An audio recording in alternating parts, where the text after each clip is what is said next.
नमस्ते, मैं सुस्मिता स्वागत करती हूँ आप सभी का अपने YouTube चैनल में। आज फिर हाजिर हूँ मैं आप सबके सामने एक नई वीडियो के साथ।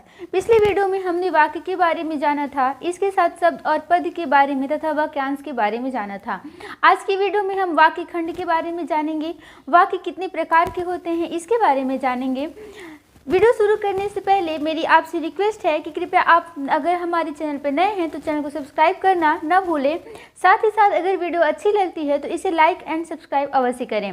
चलिए आज का वीडियो शुरू करते हैं। तो आज की वीडियो में हम वाक्य खंड के बारे में जानेंगे, वाक्य खंड या उपवाक्य के बारे में जानेंगे।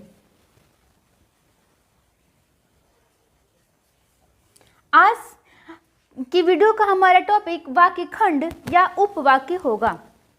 जिन क्रियायुक्त पदों से आंशिक भाव व्यक्त होता है उन्हें हम वाक्य खंड या उपवाक्य कहते हैं। ये उपवाक्य ऐसे होते हैं जिनमें क्रिया होता है और इनसे आंशिक भाव व्यक्त होता है, तो इन्हें हम वाक्य खंड या फिर उपवाक्य कहते हैं। अब उपवाक्य दो प्रकार के होते हैं, एक होता है प्रधान उपवाक्य और दूसरा होता है आश्रित उपवाक्य। प्रधान उपवाक्य में क्या होता है कि वह स्वतंत्र भी लिखा जा सकता है, उसकी स्वतंत्र भी अगर हम उसे लिखें तो उसका कुछ न कुछ मतलब निकलता है, उसका मतलब होता है। लेकिन आश्रित उपवाक्य प्रधान उपवाक्य के बिना नहीं लिखा जा सकता। इसका हम एक एग्जाम्पल लेते हैं, राम आ जाए, राम आ जाए तो मैं उसके साथ चलूं, मैं उसके साथ चलूं। तो इस वाक्य में हम देखते हैं, इस वाक्य में प्रधान उपवाक्य भी है और आश्रित उपवाक्य भी है। आश्रित उपवाक्य की हम पहचान कर सकते हैं जहाँ पे तो रहे, ज्यों ही रहे, त्यों ही रहे, की रहे, क्यों की रहे, तो वो आश्रित उपवाक्य है। और जहाँ पे ये पहचान न रहे वो प्रधान उपवाक्य है। तो यहाँ पे हम देखते हैं राम आ जाए तो, यह क्या है, यह आश्रित उपवाक्य है। और इसके साथ है मैं उसके साथ चलूं, तो ये प्रधान उपवाक्य है। अगर मैं उसके साथ चलूं लिखा जाए तो इसका एक मतलब है, इसका कुछ मतलब निकलता है। लेकिन अगर हम सिर्फ ऐसे बोलें कि राम आ जाए तो इसका कोई मतलब नहीं निकलता, ये स्वतंत्र नहीं लिखा जा सकता। जबकि जो इसके साथ जुड़ा हुआ वाक्य है मैं उसके साथ चलूं, ये स्वतंत्र लिखा जा सकता है। तो इस वाक्य में हमने देखा कि प्रधान उपवाक्य और आश्रित उपवाक्य, ये दोनों उपवाक्य इस वाक्य में है। और जो शुरुआत है राम आ जाए तो यह इसका आश्रित उपवाक्य है, यह आश्रित उपवाक्य है। और इसके साथ मैं उसके साथ चलूं, यह प्रधान उपवाक्य है। आश्रित उपवाक्य की हम पहचान कर सकते हैं कि जिस वाक्य के पहले, जिस वाक्य के साथ जिससे कि, ताकि, ज्यों ही, जितना, ज्यों, यद्यपि, चाहे, मानो, जानो इत्यादि ऐसे शब्दों का शुरुआत हो। इस शब्दों से जिस वाक्य का शुरुआत हो तो वह हम कह सकते हैं कि वह आश्रित उपवाक्य है। अब हम समझते हैं कि वाक्य के कितने प्रकार होते हैं। देखिए, वाक्य का वर्गीकरण कई आधारों पर किया जाता है, जिसमें हम पहले रचना के आधार पर समझते हैं। तो रचना के आधार पर वाक्य के तीन प्रकार होते हैं, वह होता है साधारण वाक्य, दूसरा मिश्र वाक्य और तीसरा संयुक्त वाक्य। अब साधारण वाक्य क्या होता है? तो साधारण वाक्य ऐसे वाक्यों को कहते हैं जिनमें कोई आश्रित उपवाक्य न जुड़े हों। उदाहरण हम लेते हैं, लड़का घर जाता है। हम एक देते हैं, ये उदाहरण एग्जाम्पल हम वाक्य का लेते हैं, लड़का घर जाता है। इसमें हम देखते हैं कि इसमें कोई आश्रित वाक्य नहीं है, इसमें सिर्फ प्रधान वाक्य है। तो यह साधारण या सरल वाक्य कहा जाएगा। मिश्र वाक्य ऐसे वाक्य होते हैं जिनमें प्रधान वाक्य के साथ साथ वाक्य, ऐसे वाक्यों को कहते हैं जिनमें प्रधान वाक्य के साथ साथ आश्रित वाक्य भी जुड़े हो। जैसे मोहन आता, मोहन आए, मोहन आए तो मैं घर जाऊं, तो मैं घर जाऊं।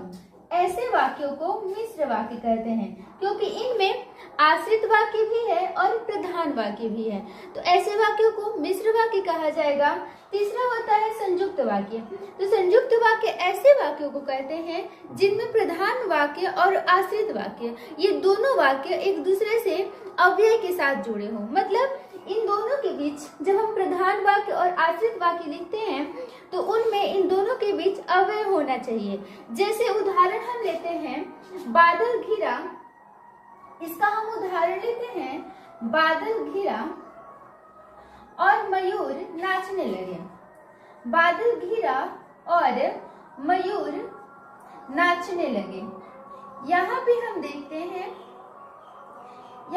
देखते हैं कि प्रधान वाक्य और आश्रित वाक्य इन दोनों के बीच और अव्यय जुड़ा हुआ है, तो यह संयुक्त वाक्य का एग्जाम्पल हुआ, यह संयुक्त वाक्य हुआ। संयुक्त वाक्य किसे कहेंगे? तो ऐसे वाक्य जिनमें प्रधान वाक्य और आश्रित वाक्य के बीच में अव्यय जुड़ा हो, जो अव्यय से एक दूसरे से जुड़े हुए हो, उन वाक्यों को हम संयुक्त वाक्य कहते हैं। अब हम क्रिया के आधार पर और अर्थ के आधार पर वाक्य के कितने भेद होते हैं ये समझते हैं। तो क्रिया के आधार पर जब हम देखते हैं तो इसमें वाक्य के 3 भेद होते हैं, कर्तवाच्य वाक्य, कर्मवाच्य वाक्य तथा भाववाच्य वाक्य। कर्तवाच्य वाक्य में ऐसा होता है कि जो क्रिया होता है वह कर्ता के अनुसार होता है। इस वाक्य की यह पहचान होती है कि जो क्रिया होती है वह कर्ता के अनुसार होती है। जैसे मोहन पढ़ता है, मोहन पुस्तक पढ़ता है, इसमें हम लेते हैं मोहन पुस्तक पढ़ता है। यहाँ पे हम देखते हैं कि जो मोहन है वह कर्ता है, पुस्तक कर्म है और पढ़ना क्रिया है। तो इस वाक्य में, कर्तवाच्य वाक्य में जो क्रिया होती है वह कर्ता के अनुसार होती है। आते हैं कर्मवाच्य वाक्य में। तो कर्मवाच्य वाक्य में जो क्रिया होती है वह कर्म के अनुसार हो जाती है। जो कर्म होता है वह कर्ता के स्थान पे आ जाता है और जो क्रिया होती है वह कर्म के अनुसार होती है। जैसे मोहन, जैसे हम लेते हैं उदाहरण इसका, पुस्तक मोहन से पढ़ी नहीं गई। पुस्तक मोहन द्वारा नहीं पढ़ी गई। हम इसका उदाहरण लेते हैं मोहन पुस्तक द्वारा नहीं पढ़ी गई। इसमें हम देखते हैं कि जो यहाँ पे कर्म था वह कर्ता का रूप ले लिया और जो इसकी क्रिया है वह कर्म के अनुसार, यानी यहाँ पे जो कर्ता का रूप धारण किया इसके अनुसार हो गई। अब समझते हम भाववाच्य वाक्य को।